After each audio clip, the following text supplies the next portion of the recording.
정치권 현안에 대해서 여야의 얘기를 직접 들어보는 시간 갖도록 하겠습니다. 먼저 더불어민주당 얘기 들어볼 텐데요. 민주당 장경태 의원이 연결돼 있습니다. 안녕하세요. 네, 안녕하세요. 장경태입니다. 네, 먼저 특검 얘기 좀 해보겠습니다. 이재명 후보가 던진 이른바 조건부 특검, 여기에 대해서 대장동 의혹 과연 어떻게 규명할 것인지 민주당에서는 그래도 검찰 수사가 먼저다라고 입장을 계속 유지하고 있고요. 반면에 국민의힘에서는 이 국면을 전환하려는 꼼수다 이러면서 이제 정치권의 공방이 또 이어지고 있는데요. 쌍특검 얘기도 있고요. 현재 상황들 민주당에서 어떻게 진단을 하고 있는 겁니까? 역대 모든 특검은 검찰과 경찰의 선행 수사 이후에 부족할 때 이루어져 왔습니다. 그렇기 때문에 처음부터 특검 도입을 여당이 이야기할 경우에 검경의 수사 의지가 꺾이고요. 또 중단될 우려도 있습니다. 그렇기 때문에 이 앞으로의 또 수사 과정 또한 좀 확실하게 지켜보고 나서 이 특검 논의가 좀 이어져야 된다 이렇게 말씀드릴 수 있을 것 같고요.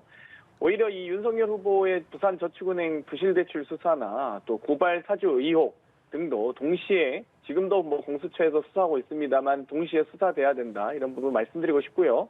여러 가지 이준석 대표도 뭐 쌍특검 얘기를 하셨지만 입당 패싱에 이어서 특검 패싱도 또 두 번째 패싱이 이루어지는 거 아니냐라는 우려가 있습니다. 뭐 당대표 입장과 원내대표 입장이 매번 달라서 이 부분은 국민의힘에서 먼저 정리해 주셨으면 좋겠습니다. 이 수사가 미진하다라는 검찰 수사가 미진할 경우 특검한다는 이 얘기는 사실 보는 기준에 따라서 어느 정도가 미진하고 어느 정도는 충실한지에 대한 기준이 좀 달라질 수 있지 않겠습니까?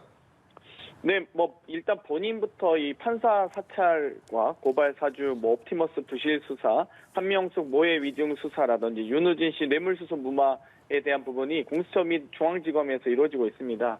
이 부분에 대해서는 뭐 당연히 현재도 수사가 이루어지고 있지만 지금 이슈가 되는 것만 지금 가지고 그러니까 좀 더 이슈가 더 큰 이슈만 가지고 지금 이 수사 특검 얘기하는 건 좀 부적절한 것 같고요. 예. 뭐 국민의힘에서도 당연히 대선 후보에 대한 검증 차원에서 제안하셨기 때문에 저희도 마찬가지로 현재 지금 이 소위 피의자 신분으로 입건돼 있는 사안도 있지 않습니까? 근데 저희 같은 경우는 동일선상에서 놓고 볼 수 없을 정도로 저희는 뭐 이 후보가 피의자 신분이거나 후보가 어떤 의혹이 지금 입증되거나 이런 사실은 없습니다. 그렇기 때문에 저희가 이걸 마치 동일선상에서 놓고 비슷한 사례로 얘기하기는 좀 어렵다 이렇게 말씀드릴 수 있겠습니다. 네, 그리고 전국민 재난지원금 지급과 관련해서도 이야기를 나눠볼게요.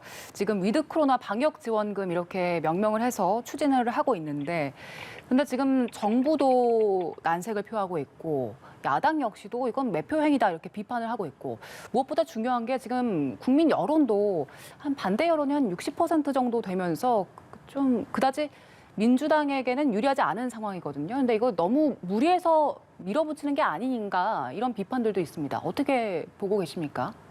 일단 위드 코로나로 전환되는 과정에서 일상 회복 방역 지원금이 좀 필요하다. 어찌되었건 민생과 방역에 대한 이 국민적 어려움들을 저희가 이 국가가 나서서 국민을 보호해야 된다는 생각은 뭐 변함이 없고요. 현재 이 소상공인과 자영업자 또 중소기업 또 여러 이 청년 노동자 등이 어려운 상황에 놓여 있습니다. 그렇기 때문에 이 골목 상권 같은 경우는 전 국민의 지원이 있을 때 상권 활성화의 체감이 가장 높았다는 것 우리가 다 알고 있는 부분이라고 보고요. 이 사실 1차부터 4차 있었던 여러 가지 재난지원금 당시에도 국민의힘이 여러 가지 이 오락가락 했었습니다. 1, 2차 재난지원금 때는 뭐 반대했다가 3차 재난지원금 또 하자고 했다가 또 4차 때는 뭐 하지 말자고 했다가 이번에 또 하지 말자고 하고 계신데 국민과 민생을 생각하는 부분만큼은 여야가 정쟁하지 않았으면 좋겠다 이런 말씀 드리고 싶고요. 여러 가지 K방역도 우리가 성공적으로 하고 있는 상황에서 백신도 지금 점차 접종을 하고 있는데 작년에 이 독감 백신부터 접종하자고 주장했던 국민의힘 아니겠습니까? 이런 부분 좀 책임 있는 정당으로서 발언을 해주셨으면 좋겠습니다. 네.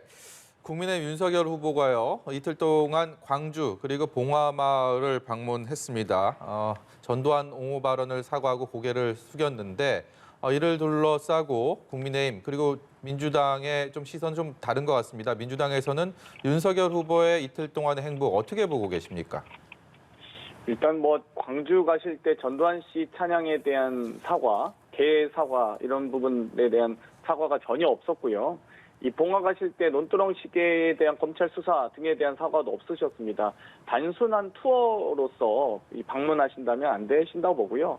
그동안 여러 가지 이 행보들이 이 경선 과정에서 민생 현안에 대한 이해 부족, 노동 이슈에 대한 이해 부족, 역사의식에 대한 이해 부족이 많이 나오지 않았습니까? 예. 부정식품, 청약통장, 민생 현안도 모르시고 주 120시간 노동이라든지 선발노동 아프리카라든지 뭐 정규직과 비정규직의 차이가 없다는 등의 노동 이슈에 대한 발언들, 또 윤봉길 일사와 안중근 일사를 구분하지 못하거나 이학년 열사를 부망적 열사라고 하시는 등의 여러 가지 이런 역사의식의 부족 등이 나왔기 때문에 이 부분에 대한 이 메시지, 이 반성, 사과 이런 부분이 좀 먼저 있으셨으면 좋겠고요. 뭐 언론에서도 통합 행보라고 뭐 표현하시기도 하던데 이 통합은 먼저 홍준표 후보부터 하시면 어떨까 이런 좀 조언을 드리고 싶습니다. 예, 알겠습니다. 오늘 말씀 여기까지 듣도록 하겠습니다. 고맙습니다. 네, 감사합니다.